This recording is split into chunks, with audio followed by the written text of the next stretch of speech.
예수가 부활하셨다는 사실을 사도 바울이 고린도 교회에 증언한 그 광경을 읽었습니다. 예수가 부활하셨다는 사실을 약 500명 이상의 사람들이 눈으로 보았고 지금까지도 그 사람들이 살아있다고 증언하면서 예수께서 십자가에서 사망하셨지만 부활하셨다는 이야기를 합니다. 예수가 십자가에서 사망하셨지만 부활했다. 이 부활을 증명할 필요성이 있을까요? 저는 증명할 필요가 없다고 생각합니다. 그 이유는 예수를 믿는 저와 여러분들이 부활의 혜택을 이미 받았고, 그리고 부활 때문에 구원이라는 축복을 받았기 때문입니다. 내가 구원받은 것이 사실이라면 그것은 부활의 혜택입니다. 그러니까 부활을 증명하지 않아도 부활은 사실입니다. 두 번째로 부활을 증명할 필요가 없는 이유는 사람들이 여전히 부활을 믿을 수 없다고 단정하기 때문입니다. 이유는 부활은 우리들의 경험을 초월하기 때문에 그렇습니다. 우리가 일상생활을 하면서 초자연적인 현상을 수없이 많이 경험합니다. 그래서 이 땅에는 수없이 많은 불가사의한 일들이 있습니다. 불가항력적인 일들을 사람들은 수수께끼라고 합니다. 우리의 감각이나 육감으로 경험할 수 없지만 존재하는 것들이 많이 있습니다. 예를 들어서 역사적인 사실과 같은 것들을 말합니다. 역사책에 나와 있는 이야기, 우리 한국의 역사책에 나와 있는 이야기를 볼까요? 여러분, 세종대왕이 세종대왕부터 말하지 않겠습니다. 최근부터 말할게요. 이순신 장군이 임진왜란 때 명량대첩을 통해서 일본 사람들을 많이 격파시켰다는 사실을 우리는 알고 믿지요. 세종대왕이 한글을 창제했다는 이야기나 왕건이 고려를 창조했다는 이야기, 이렇게 역사를 거슬러 올라가다 보면 박혁거세는, 김할지는, 고주몽은 여러분 그들이 역사적 실존 인물이었다는 사실을 우리가 어떻게 단정합니까? 역사에 몇 줄 나와 있는 기록 때문에 우리는 그들이 실존 인물이라는 사실을 믿습니다. 그런데 성경에 나와 있는 예수에 관한 이야기는 성경뿐만 아니라 당시의 여러 문헌들을 통해서 수없이 많은 그 기록들이 있습니다. 우리 역사에 나와 있는 우리가 믿는 그 인물들의 기록들보다 훨씬 더 방대합니다. 그럼에도 불구하고 예수님은 실존 인물이었고 부활했다는 사실이 기록되어 있음에도 불구하고 사람들은 믿기를 거부합니다. 그 이유는 증명이 안 돼서가 아닙니다. 역사적 사실뿐만 아니라 오늘날도 비슷합니다. 현재 우리의 주위에서 일어나는 일들을 보십시오. 어떤 사람은 춘미애 씨 아들이 엄마 찬스를 이용해 특별 대우를 받았다고 믿습니다. 어떤 사람은 춘미애 아들이 엄마 찬스를 이용하지 않아서 특별 대우를 받지 않았다고, 그것은 거짓이라고 믿습니다. 여러분, 여기에서 팩트는 사실 필요 없습니다. 사람들의 신념만 중요할 뿐입니다. 그러니까 내가 믿기로 결정했으면 그것을 믿고, 내가 믿기로 결정하지 않고 나는 거부하기로 결정했으면 그것은 거부하는 거예요. 예수가 부활했느냐 부활하지 않았느냐 증명이 필요한 것이 아니라 사람들의 신념이 중요한 것입니다. 저는 예수가 부활했다는 증언 두 가지를 통해서 두 가지를 전혀 다른 각도에서 생각해 보려고 합니다. 첫 번째, 우리들은 부활의 혜택, 축복을 받은 사람이라는 이야기입니다. 두 번째는 우리는 부활의 혜택을 받아서 절망에서 희망으로 우리의 인생은 바뀌었다는 이야기를 논리적으로 이야기하려고 합니다. 첫 번째, 성도들인 저와 여러분들은 부활의 혜택, 축복을 받았습니다. 이것은 사실입니다. 팩트입니다. 거부할 수 없는 진리입니다. 그런데 문제는 우리가 축복이라는 개념을 잘못 이해하고 오해하고 있기 때문입니다. 여러분, 우리는 축복을 물질적인 풍요와 세상에서 잘됨, 성공, 합격 이런 것에 국한해서 생각합니다. 물론 그것이 축복인 것은 사실입니다. 그러나 축복은 그것을 훨씬 더 초월합니다. 예를 들어서 한번 제가 이야기할게요. 저의 이야기를 드릴게요. 김상일 목사, 저는 축복받은 사람일까요? 아닐까요? 저는 57세예요. 57년을 살아가고 있습니다. 그런데 57년 동안 살면서 내 인생에 한 번도 물질적인 풍요로운 상태는 없었습니다. 지금도 마찬가지입니다. 날마다 일용할 양식을 하나님 앞에 구하고 필요한 것들을 달라고 기도합니다. 그리고 제 미래는 지금 상태로 보아서 요즘 사람들이 두려워하는 것처럼 노후 대책은 전무합니다. 통장에는 돈이 항상 없습니다. 아니, 없는 것이 아니라 마이너스입니다. 목회를 하면서 야금야금 빚이 늘어났습니다. 그렇다면 돈 없고 빚만 많이 있는 저는 저주받았나요? 축복받지 못했나요? 돈이 없으니까 목사님이 축복받지 않은 것 같은데 그렇다고 저주받은 것 같지는 않아요. 제가 말씀드릴게요. 저는 축복받았습니다. 매달 혹은 매일 물질적인 풍요를 하나님 앞에 간구합니다. 기도합니다. 때때로 제가 기도했던 기도 제목대로 적시에 제때 공급되지 못해서 스트레스 받는 것도 사실입니다. 그래서 내 삶은 힘듭니다. 그렇지만 저는 지금까지 축복받지 못했다고 단 한 번도 생각해 보지 않았습니다. 제가 고등학교를 졸업하고 7년간 직장 생활할 때 힘들었습니다. 27살 때 신학대학을 갔고 31살 때 유학을 갔고 30대를 살면서 유학 시절 힘든 시절을 보냈지만 단 한 번도 나는 축복받지 못했다라고 생각하지 않았습니다. 지난 월요일 우리 장로님, 할머니, 권사님이 장례식을 치렀어요. 새벽 4시 반에 발인 예배를 드리고 7시 반에 화장장 예배를 드리고 그 다음에 1시 반에 그 장성 가서 이제 안장 예배를 드렸습니다. 하관 예배처럼 동일하게 진행을 했습니다. 저녁 7시쯤 됐는데 장로님이 전화가 왔어요. 목사님 감사합니다.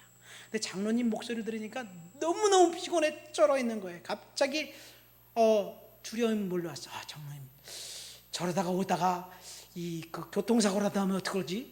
그래서 하나님, 장로님 지켜주세요. 이렇게 기도하면서 그때 마침 제가 집에 와서 우리 아내하고 산책을 할 때였어요. 그런데 장로님과 통화하고 난 다음에 문득 제가 유학 시절 30대 중반 캐나다에 살았을 때를 추억했습니다. 그때 저는 정말 초인처럼 살았습니다. 학교에서 풀타임으로 영어로 공부했고 그 다음에 교회에서 전도사로 사역하면서 새벽 4시면 일어나 이제 권사님들, 집사님들을 이 새벽 예배에 오시는 분들을 자동차로 운행해서 교회에 모시고 와서 6시면 집에다 모셔드렸습니다. 그때 마침 우리 할머니, 지금 청가신 할머니가 1년 반 동안 저와 함께 살았는데요, 할머니를 모시고 새벽 예배를 항상 갔어요. 근데 할머니가 새벽에 2시든지 1시든지 일어나시면 상일아 새벽 예배 가자. 노인네가 잠이 없어요. 그래서 제가 할머니 제발 좀 부탁인데요, 제가 깨울 테니까 저 좀 깨우지 말아주세요. 알았다, 미안하다. 그 다음날 또 깨워요. 그래서 그렇게 한 어느 날인가 이사를 해서 이삿짐도 풀지 못하고, 오늘 이 포장 이사한 것도 아니고 그냥 자동차로 이삿짐을 몇 번 날라서 이사를 했어요. 그리고 정말 피곤한데 그날도 새벽 예배 라이드하고 그날 2시간 정도 잤나요? 학교를 가는데 너무너무 졸음이 밀려오는 거예요. 창문을 열고 머리를 때리고 찬양을 부르고 기도를 하고 막 방언을 하고 별 수단과 방법을 동원해도 졸음이 가셔지지가 않아요. 그래서 고속도로 이제 빠져나가서 학교 주차장 가서 자동차를 파킹하고 좀 잠을 자자, 그렇게 생각하고 학교 정문 앞에 갑자기 눈을 떠보니까 제가 자동차를 몰고 도랑으로 몰고 간 거예요. 자동차는 도랑에 처박혔고 자동차는 부서졌습니다. 저는 멀쩡했습니다. 이때를 추억하면서 장로님, 하나님이 눈동자같이 보호해 주시지. 그럼 그렇게 생각하면서 하나님께 평안하게 이제 기도할 수 있었습니다. 여러분, 제가 이 설교를 준비하면서 만약 내가 물질적인 축복을 원했다면 내 인생의 방향은 다른 쪽으로 설정했어야만 했습니다. 물질적인 축복을 원하면 돈을 벌기 위해서 내 인생에 올인해야만 했습니다. 목사가 되기 위해서 신학교도 가지 말아야 하고 유학도 가지 말아야 합니다. 사업을 하면서 물질적인 복을 달라고 하나님 앞에 기도했다면 지금쯤이면 아마 저는 부자로 살 수 있을지 모르겠습니다. 그 반대일 수도 있겠죠. 사업에 쫄딱 망해서 노숙자가 됐는지도 모르겠지만, 아마 저는 이 방향을 다르게 설정했어야 될 것입니다. 제가 목회 사역의 방향을 설정하고 신학교에 가서 유학가고 공부하고 한 번도 돈을 저축하거나 쌓아놓기 위해서 벌은 적이 없습니다. 다만 매달 필요한 돈을 하나님 앞에 벌기 위해서 기도하면서 일했고 공부했고 사역했고 좋은 설교자가 되기 위해서 열심히 다양한 책을 읽었습니다. 그 결과 지금도 여전히 물질 하나님 앞에 달라고 기도합니다. 그래서 풍족하지 않습니다. 세상 척도로 보면 저는 가난하고 궁핍합니다. 우리 아이들은, 우리 집은 왜 이렇게 가난해? 날마다 그렇게 생각합니다. 그렇지만 저는 여전히 축복받은 사람이라고 생각합니다. 왜 그래요? 남들이 하지 않는 일을 내가 소신껏 하고 있기 때문에 그렇습니다. 8년 동안 카나다 유학가 살면서 아이들을 거기서 낳았고, 그리고 한국에 돌아왔어도 목회하면서도 윤택한 삶, 넓은 집, 좋은 차, 명품들을 한 번도 갖고 싶어 본 적이 없습니다. 제 미래가, 제 노후가 준비된 것은 아무것도 없지만 그럼에도 불구하고 저는 축복받았어요. 그러니까 축복은 물질에 많고 적음에 있는 것이 아닙니다. 왜 제가 이런 이야기를 하냐면요, 축복의 의미를 다시 한번 생각해 보자는 이야기. 우리가 영원히 구원받았고 하나님의 나라의 백성이 되었고 하나님의 나라 백성으로 이 땅을 살아가는 것, 그것 자체가 축복입니다. 요즘 매스컴에서 국론을 분열시키는 추모 씨나 조모 씨 아이들 문제로 시끄럽지 않습니까? 그 사람들은 부모가 사회적 지위가 있고 돈이 있어서 엄마 찬스, 아빠 찬스를 쓸 수 있는 조건이 있어서 사용했습니다. 남들이 누리지 못하는 특권을 누렸습니다. 부모가 해준 스펙으로 좋은 대학에 갔고 지금 축복된 인생을 살아가는 것 같습니다. 그런데 왜 사람들이 그들을 파렴치한 사람이라고 손가락질합니까? 정의를 왜곡하고 반칙을 써가면서 얻은 풍요와 돈과 지위는 사실은 축복이 아니라 파렴치한 행동이라는 것이에요. 그렇게 사람들이 평가하는 것입니다. 물론 그들에게는 언제나 자신들을 편하게 해줄 돈과 지위가 여전히 있습니다. 그렇지만 그것을 우리가 추구하는 축복일 수 있을까? 이런 의문입니다.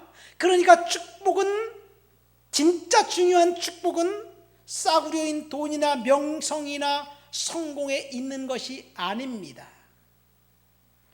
그런 것에 축복이라고 생각하고 있기 때문에 요즘도 계속해서 잡음이 일어나는 거잖아요.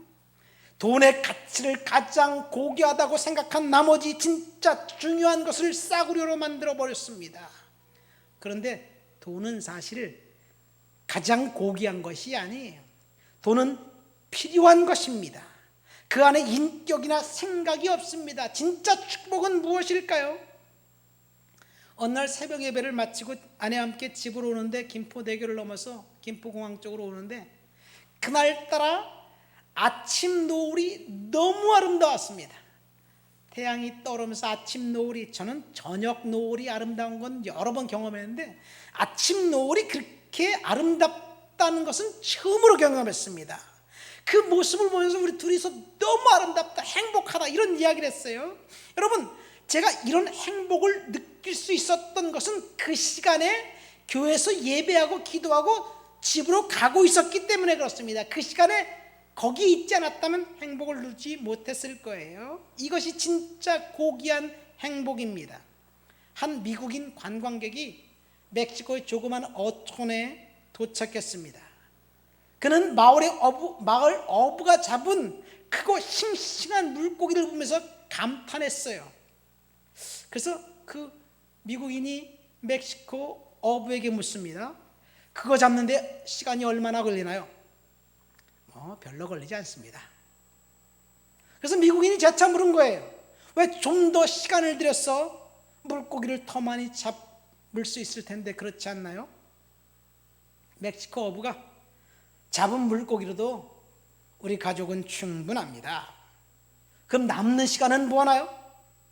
늦잠 자고 낚시질하고 애들이랑 놀고 마누라랑 이것저것 하고 낮잠 자고, 밤에는 친구들 만나서 술 한잔 홀짝홀짝하고 기타 치고 재밌게 놀고, 그렇게 인생을 보내지요.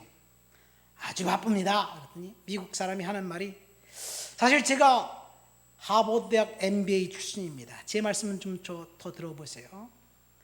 당신은 좀 더 많은 시간을 내어 낚시질을 하면 좋을 것 같습니다. 그러면 좀 더 많은 물고기를 잡고, 그러면 더 많은 수입이 생기고, 그렇다면 더 큰 배를 사게 될 것이고, 그러면 더 많은 물고기를 잡고, 그럼 몇 척 배 더 사고, 나중에는 수산회사를 세울 수 있을 것이고, 당신은 이 조그만 마을을 떠나서 멕시코 시티나 LA나 아니면 뉴욕으로 이사 갈 수도 있을 것입니다. 그래서 이번에는 어부가 물은 거예요. 그렇게 하려면 몇 년 정도 걸릴까요?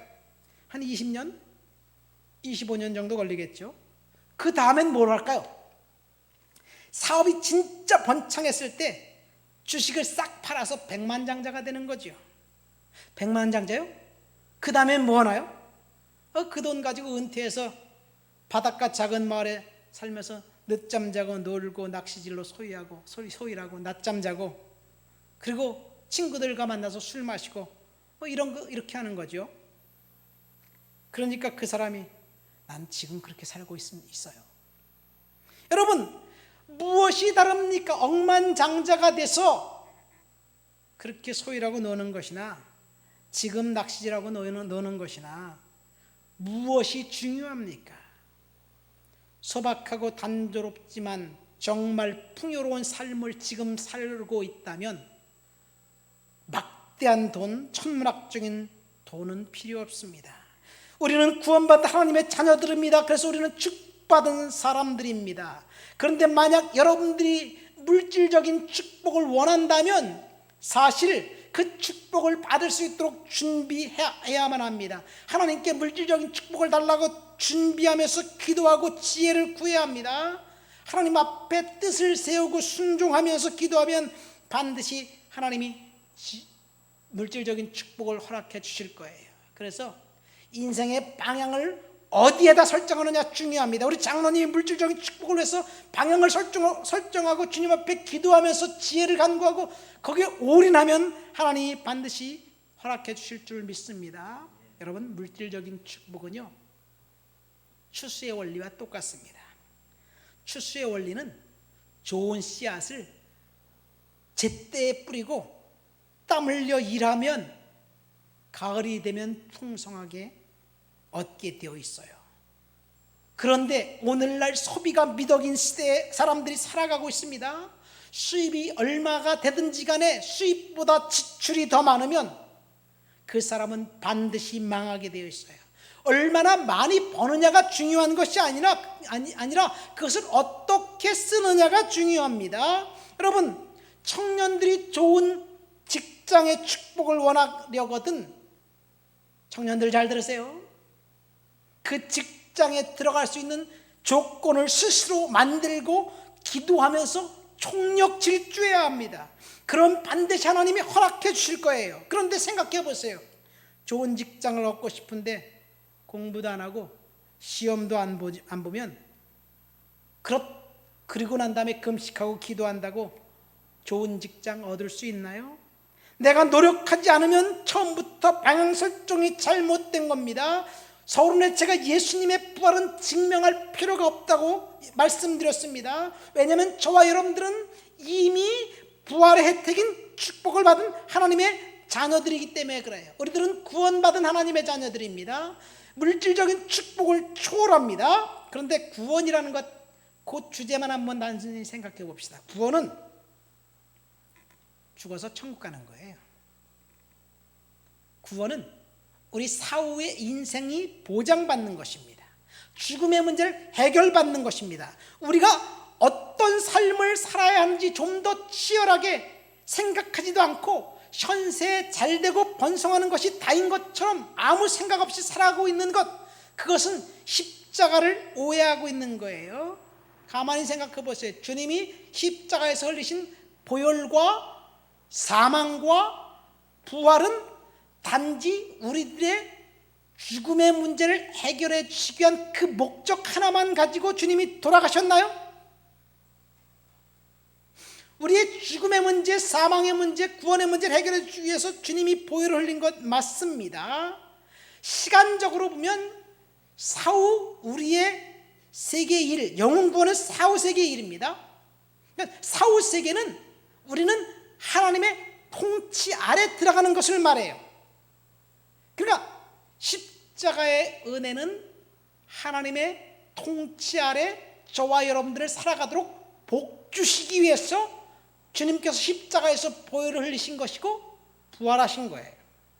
그런데 사후 세계만 하나님의 통치 아래 들어가는 것이 아니라 오늘 우리가 이 땅을 살면서 또 성도들은 하나님의 통치 아래 살아가야 된다는 얘기예요.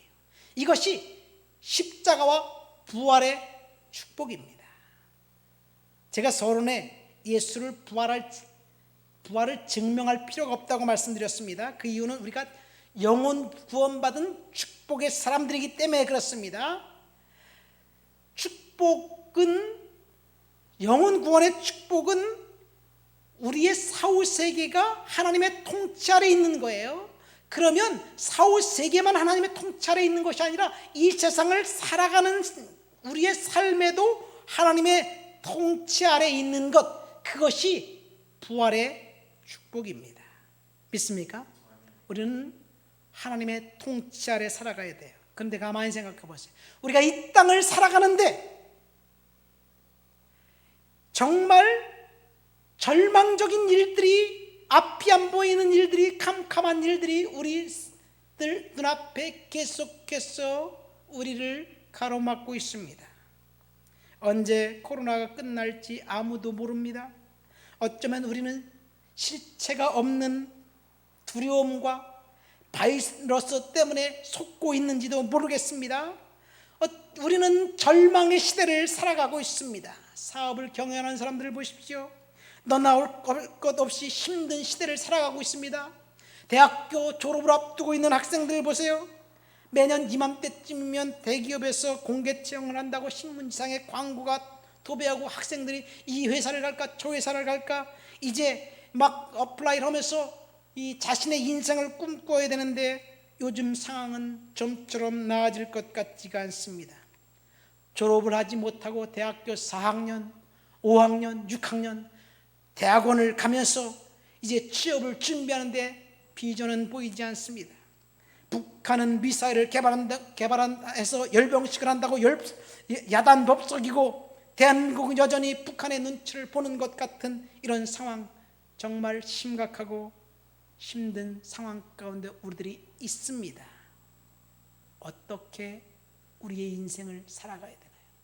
하나님의 통치 아래 든다는 것, 그것은 어쩌면 하나님의 은혜가 저와 여러분들을 지배하는 것을 이야기합니다. 여러분 한번 가만히 생각해 보세요.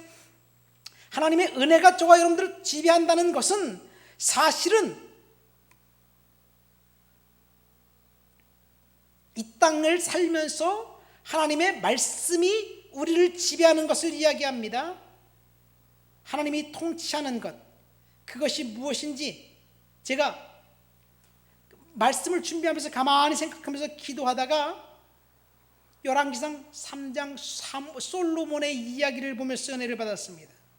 솔로몬이 하나님 앞에 1000번제를 드렸습니다. 그런데 사람들은 솔로몬이 받은 축복을 오해해요. 어떻게 오해하냐면요, 하나님께 지혜를 구했더니 하나님이 부와 명성과 장수까지 주셨다, 이렇게 오해합니다. 그런데요, 솔로몬이 하나님 앞에 자기 자신을 위해서 뭔가 구했다는 것이 열왕기상 3장에 보면 나와 있지 않아요. 솔로몬요, 하나님 앞에 기도한 것이 아니라, 물론 기도했겠죠, 하나님을 예배했습니다. 하나님을 예배하니까 1000번째 500일 동안 아침 저녁으로 황소를 들여가면서 하나님 앞에 예배하니까, 예배가 다 끝나는 날 1000번째 서원 예배를 하나님께 드리고 1000번째 서원 예배가 끝나는 날 하나님이 나타나셔서 이렇게 말씀하십니다. 내가 내게 뭘 줄꼬? 그러니까 하나님이, 나는 아직 어리고 백성들은 수도 없이 많은데 내가 이 백성들을 어떻게 재판에서 불이익을 당하거나 억울한 사람이 없도록 판결할 수 있겠습니까? 저에게 이 백성들을 송사를 듣고 분별할 수 있는 지혜를 주십시오, 그렇게 얘기합니다. 그러니까 솔로몬은요, 하나님이 예배할 때 나타나셔서 내가 너에게 뭘 줄까 그러니까 자기 자신을 위해서 구한 것이 아니라 이 백성들의 송사를 듣고 분별할 수 있는 지혜를 달라고 기도했어요. 그러니까 나를 위해서 기도한 것이 아니라 통치자로서 백성들을 위해서 기도했습니다. 우리들의 기도는 얼마나 다른가요? 이 말씀을 오늘 아침에 제가 일어나서 묵상하면서 나는 나를 위해서 기도하고, 우리 아이들을 위해서 기도하고, 우리 교회 성도들을 위해서 기도하고, 그리고 한 사람 한 사람 다 위해서 기도하는데 대한민국을 위해서 기도하고 다 기도해요. 가장 먼저 보니까 나를 위해서 기도한 게 가장 먼저더라고요. 내가 성도들을 위해서도 기도한 것도 나를 위해서 기도한 거더라고 보니까요. 대한민국을 위해서 기도한 것이 진짜 대한민국을 위해서 기도한 거냐 보니까 그것도 나를 위해서 기도한 거예요. 내 기도와 너무나도 달랐습니다. 솔로몬은 하나님께 자신을 위해 기도하지 않았습니다. 솔로몬이 한 일은 하나님을 예배한 일밖에 없습니다. 그런데 하나님이 나타나셨습니다. 그래서 복 주셨습니다. 그래서 솔로몬은 하나님 앞에 소송할 수 있는 지혜를 구하니까 그 지혜를 가지고 솔로몬이 하나님 앞에 열심히 산 거예요. 자, 사실 솔로몬이 받은 축복을 한번 생각해 보세요. 하나님께 온전히 예배했습니다. 하나님께서 직접 뭔가 주셨는데 그게 지혜입니다. 솔로몬이 받은 축복은 내가 너에게 축복을 주마 이렇게 해서 딱 던져준 게 아니라 그가 받은 분별력과 지혜와 통찰력을 가지고 열심히 사는 거예요. 열심히, 요즘 말로 하면 투자하고 사업했고 인자를 등용해 적재 적소의 관리자로 배치해서 일을 시켰습니다. 하나님이 주신 아이디어로 열심히 스스로 일하면서 축복을 받았습니다. 그렇다면 우리가 하나님 앞에 원하는 축복과 솔로몬이 받은 축복 무엇이 다릅니까? 솔로몬은 축복을 염두에 두고 기도하지 않았습니다. 다만 그는 하나님 앞에 온전한 예배자로 살았습니다. 그런데 우리는 예배자로 온전히 헌신해 하나님 앞에 나를 드리기로 결단하기보다는 달라고 하는 것이 더 먼저가 아닌가 우리는 한번 생각해 봐야 될 줄 믿습니다. 솔로몬은 다른 사람을 위해서 기도하고 구했습니다. 오직 소송에서 분별할 수 있는 지혜를 구했습니다. 그런데 우리는 나 자신만 위해 기도합니다. 얼마나 하나님 나라의 백성으로 우리가 살아가고 있는지 한번 점검해 볼 필요성이 있습니다. 솔로몬은 하나님이 주신 지혜를 갖고 투자했고 열심히 일했습니다. 열심히 건축했고 열심히 통치했습니다.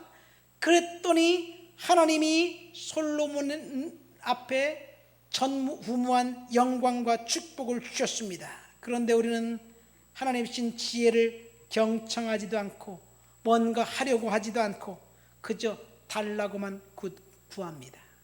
왜 제가 솔로몬 이야기를 합니까? 하나님의 통치 아래 사는 사람들은 솔로몬처럼 믿음으로 다른 사람을 위한 삶을 사는 것, 그것이 하나님의 통치 아래 사는 사람들입니다. 하나님의 통치 아래 사는 사람들은 예배에 온 정성을 다 쏟습니다. 코로나가 모든 것을 바꿨습니다. 가장 큰 타격은 아마도 하나님을 예배하는 예배를 공격하는 것이 아닌가 생각됩니다. 그래서 눈에 보이지 않는 바이러스는 두려워해도 하나님을 두려워하지 않는 저와 여러분들의 모습을 보면서 하나님을 두려워하는 하나님의 백성들이 하나님이 오늘날도 찾으신다는 생각합니다. 둘째로 하나님의 통치 아래 사는 사람들은 자신만을 위해서 살지 않습니다. 하나님의 영광을 드러내기를 갈망합니다. 그래서 절제하고 순종하고 충성하고 섬기는 삶을 삽니다.